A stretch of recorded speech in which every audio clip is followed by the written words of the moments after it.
करणार थोडं नको.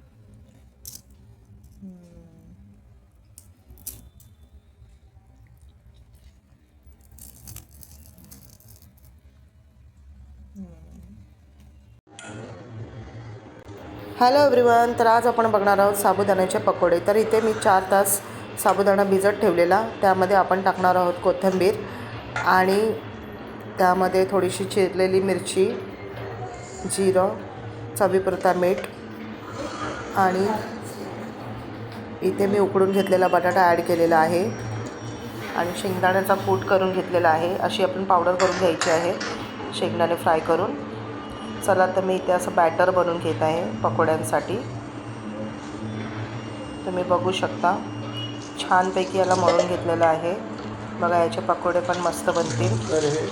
छोटे छोटेसेच आपल्याला पकोडे बनवायचे आहेत, पॉपकॉर्नसारखे लागतात. तुम्ही शेवटपर्यंत व्हिडिओ बघा, तुम्हाला कळेलच.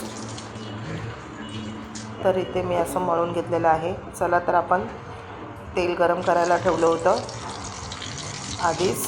आता एक एक करून मी त्यामध्ये पकोडे सोडत आहे.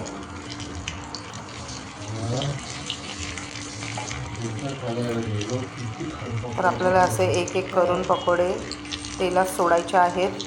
हे सगळे आता चिकटणार आहेत, तुम्हाला पुढे दिसेल. तर काहीच टेन्शन घ्यायचं नाही.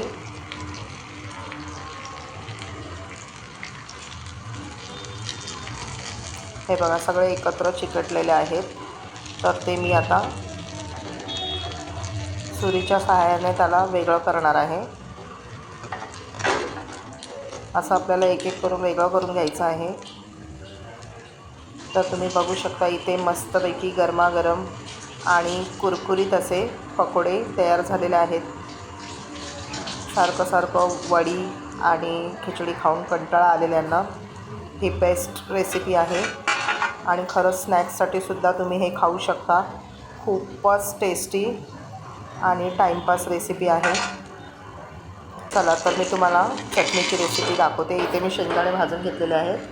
2 मिरच्या टाकायच्यात. ही आपली भाजकी डाळ घेतलेली आहे चण्याची, थोडेसे जिरं, चवीपुरता मीठ आणि थोडंसं पाणी. बघू शकता आपली चटणी रेडी आहे. मी इथे फोडणी दिलेली नाही आहे चटणीला, कारण माझ्या घरी बिना फोडणीची चटणी आवडते. तुम्ही त्याला फोडणी देऊ शकता आणि असं तुम्ही पकोड्यांसोबत खाऊ शकता. खूपच टेस्टी आणि छान होतात. तुम्हीसुद्धा करा आणि मला कमेंट करून सांगा.